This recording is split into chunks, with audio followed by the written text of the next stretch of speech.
So I'm told that we can't trust the Bible anymore because there are more than 400,000 variations in our ancient copies of the New Testament. Let's talk about that. Last time we talked about this chart, which shows the New Testament compared to other ancient writings. As you can see, the New Testament, frankly, blows the others out of the water. It has 24,000 manuscripts, that is, copies of the writings to tell us what the original likely said, whereas its nearest competitor is the Iliad at just 643. Additionally, the closest of those copies to the original for the New Testament was about 40 to 70 years, whereas most of these other writings had about a 1,000-year gap. So, compared to other writings of ancient history, the New Testament is in a very good place. But what are we going to do about those 400,000 variations we were talking about? The first thing to note is that the reason we have so many variations is primarily that we have so many copies, that we have so many manuscripts.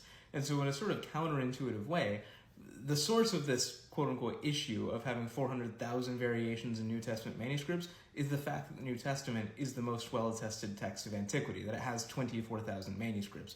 If you have more sources, you're going to have more differences between those sources. But even among those variations, the vast majority of them are not significant. For example, most of them are spelling differences, like the difference between saying a historical account in English and an historical account. They mean the same thing. Behind spelling mistakes, the second largest group of variations is what's called nonsense readings. And my favorite of these is 1 Thessalonians 2:7, which says, "We were gentle among you." Now, that word gentle in the original Greek is nepioi, which, excuse my mispronunciation, I'm not a Greek scholar or anything, but in any case, in one lone medieval manuscript, it says, "We were hippoi among you," which means we were horses among you.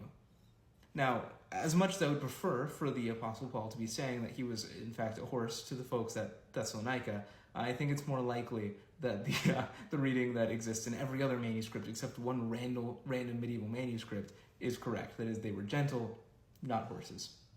The third largest group of variations are synonyms that don't affect translation.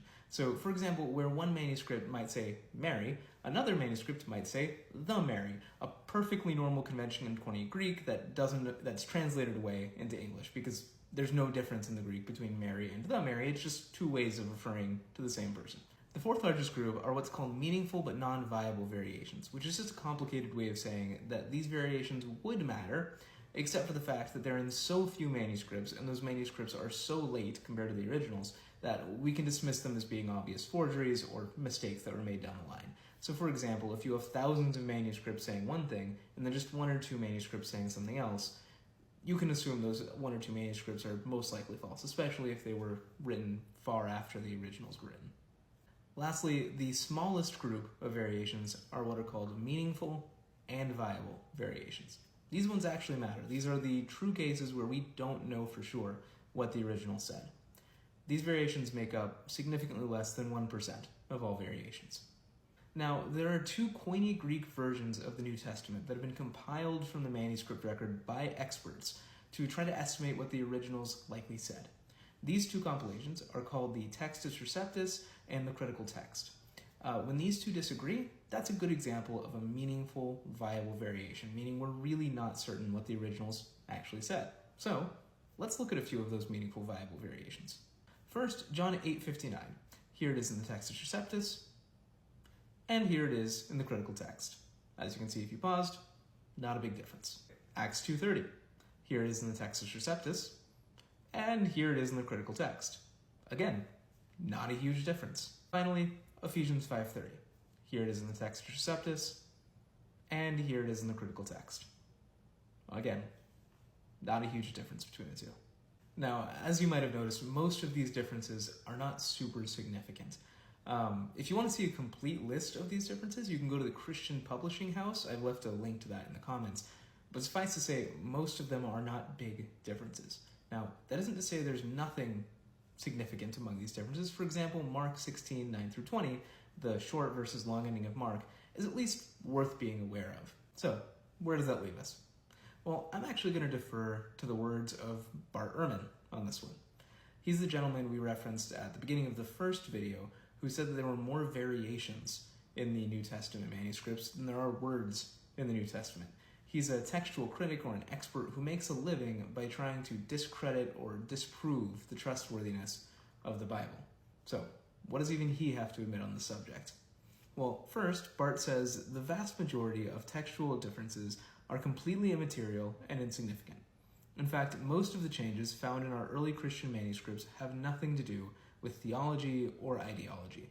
Far and away, the most changes are the results of mistakes, pure and simple. Slips of the pen, accidental omissions, inadvertent additions, misspelled words, blunders of one sort or another. Second, Bart Ehrman says, despite textual differences, scholars are able to reconstruct the original words of the New Testament with reasonable, though not 100%, certainty. We have something like 99.5% of the original words of the New Testament. And note, that's an estimate given by someone trying to argue against the validity of the Bible. Third, and arguably most importantly, Bart Ehrman says, the essential Christian beliefs are not affected by textual variants in the manuscript tradition of the New Testament. So, there you have it. If you're worried about the variations in your Bible, if you're worried we can't trust that the words in the Bible are really what the original authors wrote, even someone like Bart Ehrman, who is the front runner in this entire industry of questioning the Bible, admits that they don't affect the core ideologies, the core theology. The vast majority of these differences are insignificant, and they don't affect a single tenet of the Christian faith. God bless you, and have a great day.